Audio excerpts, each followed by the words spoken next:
नमस्कार, रोहिणीज किचनमध्ये आपलं खूप खूप मनापासून स्वागत आहे. आज आपण करणार आहे सुजीची पोळी. तर आपण पाहू शकता की मी इथे 1.5 वाटी म्हणजेच 150 ग्रॅम हा बारीक रवा घेतलेला आहे. सुजीचा रवा नाही, आपला जो रेग्युलर आपण उपीटासाठी वापरतो तोच हा रवा घेतलेला आहे. उपीट शिरासाठी वापरतो हाच रवा आपण इथे घेतलेला आहे. त्याचबरोबर इथे 200 ग्रॅम गूळ घेतलेला आहे. 200 ग्रॅम गूळ हा मी थोडासा चिरून घेतलेला आहे. त्याचबरोबर 2 चमचे तूप घेतलेलं आहे. वेलदोडा पूड, जायफळ पूड आणि चवीपुरतं मीठ. अगदी चिमूटभर मीठ म्हटलात तरी चालेल.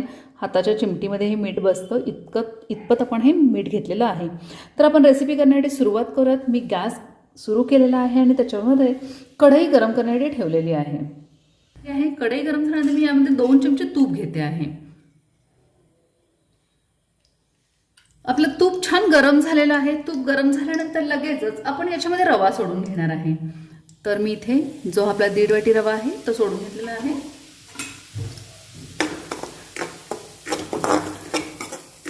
मी यापूर्वी रवा भाजलेला नाही, त्यामुळे मी डायरेक्ट कच्चा जो रवा घेतलेला आहे तो डायरेक्ट तुपामध्ये भाजते आहे. तुमच्याकडे जर का रवा भाजलेला असेल तर काही हरकत नाही, त्याला जास्त वेळ भाजावं लागणार नाही. पण मी हा कच्चाच रवा घेतल्यामुळे मला तुपामध्ये थोडंसं 5 मिनिटं तरी याला परतावं लागेल. तर सतत हलवत आपण हे असं छान परतून घ्यायचं आहे. छान हलवून घ्यायचं आहे. कुठेही रव्याला डाग नाही पडले पाहिजेत, करपला नाही गेला पाहिजे एका साईडला. सो आपण अशा पद्धतीने हा रवा 3 ते 4 मिनिटं छान असा परतून घ्यायचा आहे. गॅस बारीक आहे, मंद गॅसवरती आपण हे रवा भाजून घ्यायचा आहे.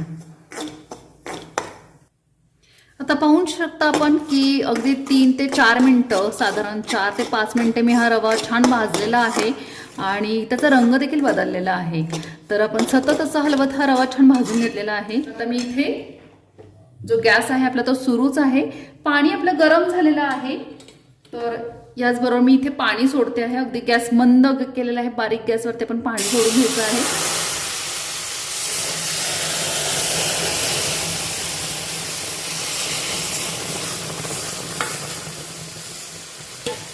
तर आपण पाहू शकता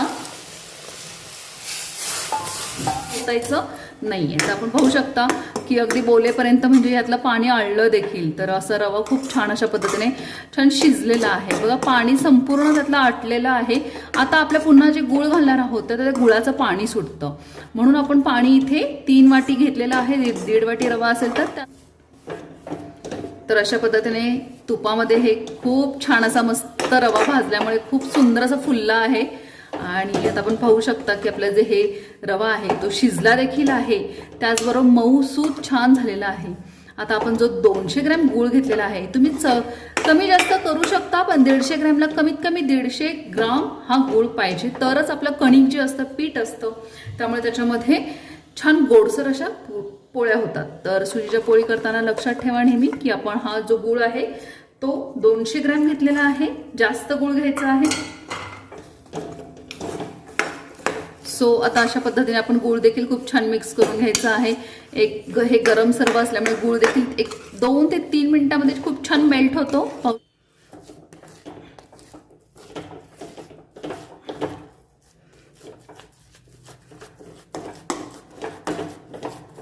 तर जो सुजीचा रवा आहे खूप असा छान घट्ट झालेला आहे. जसं पुरण आपलं घट्ट होतं अगदी तसाच हा छान घट्ट झालेला आहे. एखादा दुसरा गूळ हा आपला थोडासा दिसतो आहे तर तो देखील असं गरम असल्यामुळे मेल्ट होतो.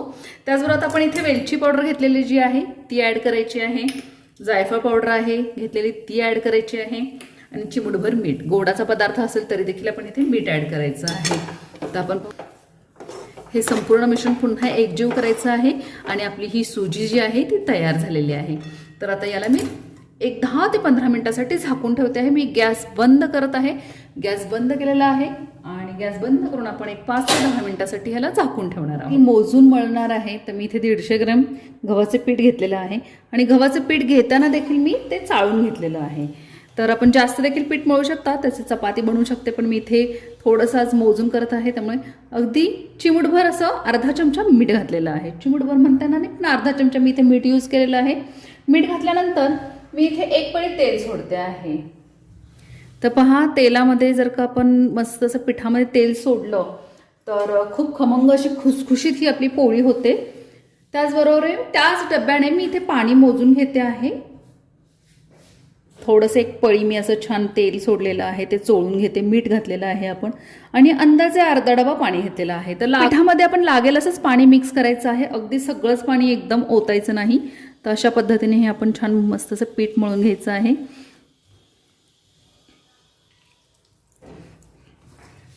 तर आपण पाहू शकता की अगदी 1 ते 2 मिनिटामध्येच माझं हे छान पीठ मळून झालेलं आहे. तर तुम्ही म्हणाले घट्ट वाटतंय पीठ, तर फक्त पाण्याचा हात पुन्हा घ्यायचा आहे.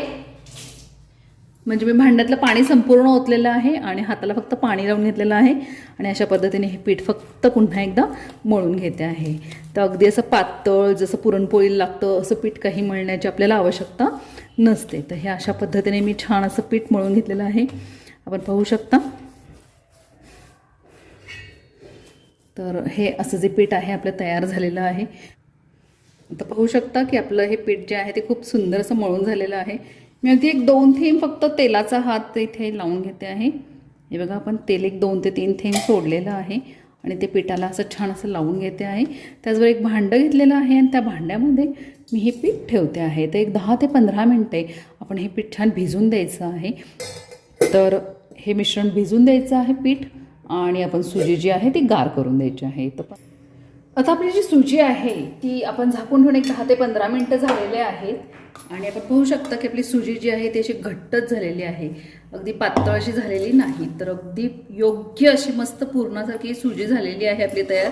अगदी काही लोकांना अगदी गुळाचा शिरा जर का पाहिजे असेल तर हा गुळाचा शिरा देखील आपण म्हणू शकतो आणि याच्यापासून अगदी मस्त अशी खुसखुशीत आपल्याला सुजीची पोळी तयार करायची आहे. आपण पाहू शकता की मिश्रण अजून देखील थोडंसं गरम आहे. तर एक 10 ते 15 मिनटे झाल्यानंतर देखील हे मिश्रण गरम आहे आणि खूप सुंदर असं हे शिरा तयार झालेला आहे. आत्ता देखील हा नुसता खाण्यासाठी खूप चवीचा आहे. तर खूप वेळ झाला समजा आपल्याला सुजी करून गरम नाही आहे, ती सुजी गार झाली आहे तर ती खूप घट्ट होते.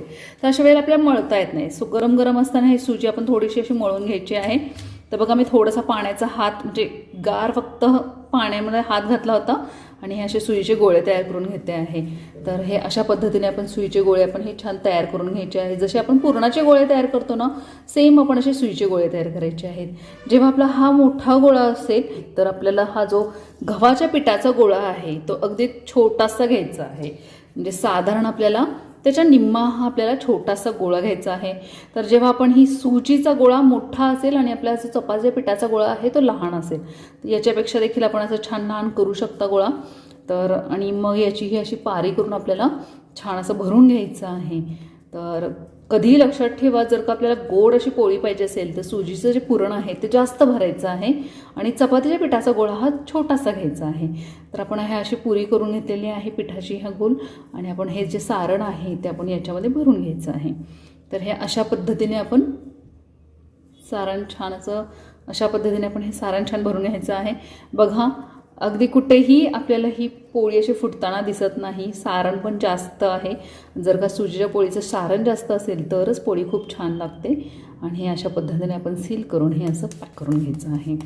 तर अशा पद्धतीने तुम्ही 1-2-3 गोळे करून पटापट मस्त अगदी 10 मिनटामध्ये सुजीच्या पोळ्या गरम गरम करून देऊ शकता, गरम गरम वाढू शकता. तर हे अशा पद्धतीने आपण गोळे करून ठेवू शकता. तर लाटण्यासाठी मी ही सुजीची पोळी सुरुवात करते. गोळा आहे आणि त्याच्यामध्ये आपण सुजी भरलेली आहे. तर हे जे आपलं कोरडं पीठ असतं गव्हाचं, तर त्याच्यामध्ये हे पीठ जे आहे ते बुडवून घ्यायचं आहे.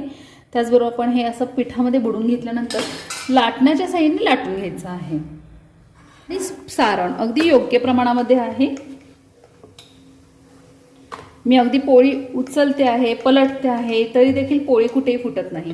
आणि तुम्ही पाहू शकता की सुजी दिसते आहे. जो रवा आहे आपला गोड तो दिसतो आहे. म्हणजे चपातीचं पीठ खूप झालेलं नाही, योग्य प्रमाणामध्ये आपली सुजी आणि योग्य प्रमाणामध्ये आपली ही पोळी आहे. इझिली उचलते आहे, कुठेही पोळी फुटलेली नाही. त्याचबरोबर आपला तवा खूप छान गरम झालेला आहे. त्या तव्यावर देखील अशी सोडलेली आहे. थोडासा गॅस मोठा करायचा आहे सुरुवातीला, म्हणजे पोळी छान फुगते.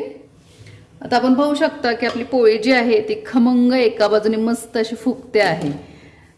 हे पहा, अगदी एका बाजूने छान फुगते आहे. त्याचबरोबर आपण थोडंसं साईडने तूप सोडून घ्यायचं आहे. माझ्याकडे अगदी घरातलं छान असं तूप आहे, तर मी ते सोडून घेते आहे साईडने. त्यामुळे आणखीन पोळी खूप छान फुलते. पहा, पोळी अगदी टम्म दिशेशी वर फुगून आलेली आहे तूप सोडल्यानंतर. आणि मी पुन्हा दुसरी बाजू भाजून घेते आहे. तर आपण पाहू शकता की अगदी पोळीला इतका सुंदर कलर आलेला आहे.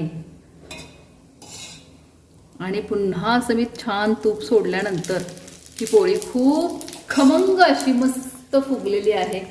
तुम्ही पाहू शकता की टम्म अशी ही पोळी फुगलेली आहे.